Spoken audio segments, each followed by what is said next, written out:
But there are a few things when you're talking about being successful. And I say it, and I say it, and it's never going to change.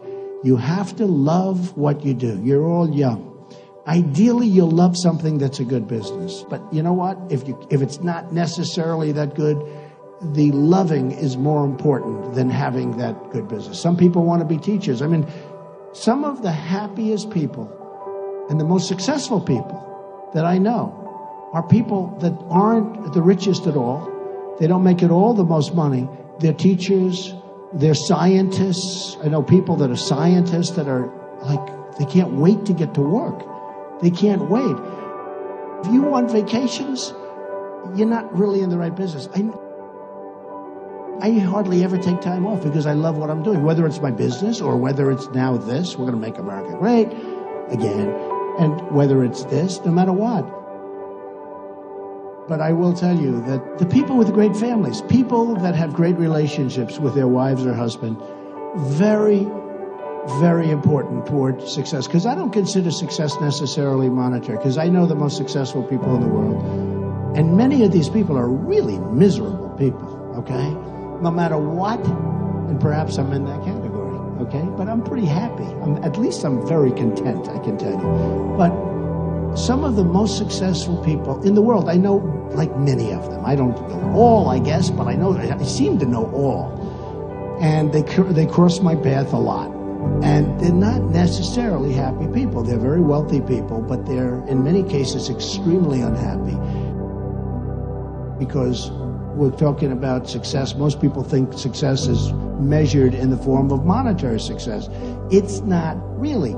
I mean, to me, a successful person who has a great family, who loves the family, loves the children, and the children love him or her, to me, that's a much more successful person than a person that's made $1 billion or $10 billion and is miserable and doesn't have a good family and nobody likes the person.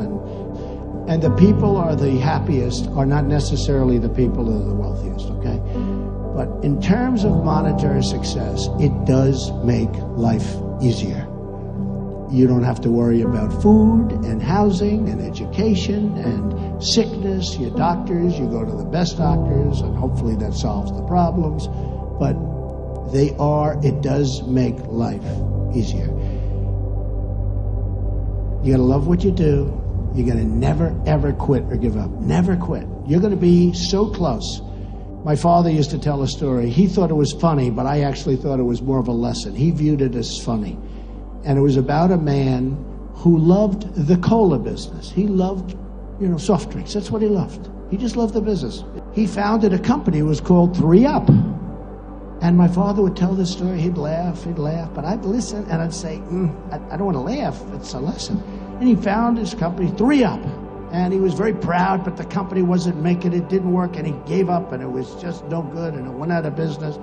But he never wanted to quit. And he did another one. It was 4-Up, and he did 5-Up, and he did 6-Up, and they would all fail, and he just kept failing, and finally he gave up.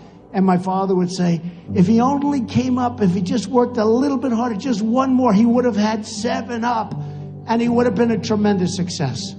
And I laugh because I think of my father telling me that story, and we viewed it differently. And what I viewed it is not as comedy. I viewed it as never, ever give up, just never give up.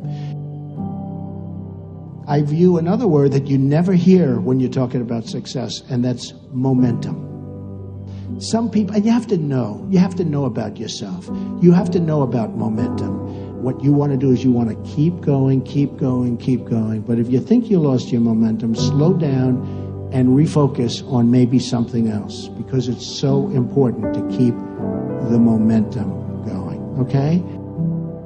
So I only say, really, love what you do, and remember those other little things I told you, okay? So that's enough of success. Do we agree? Is that okay, Mr. Instructors? Okay?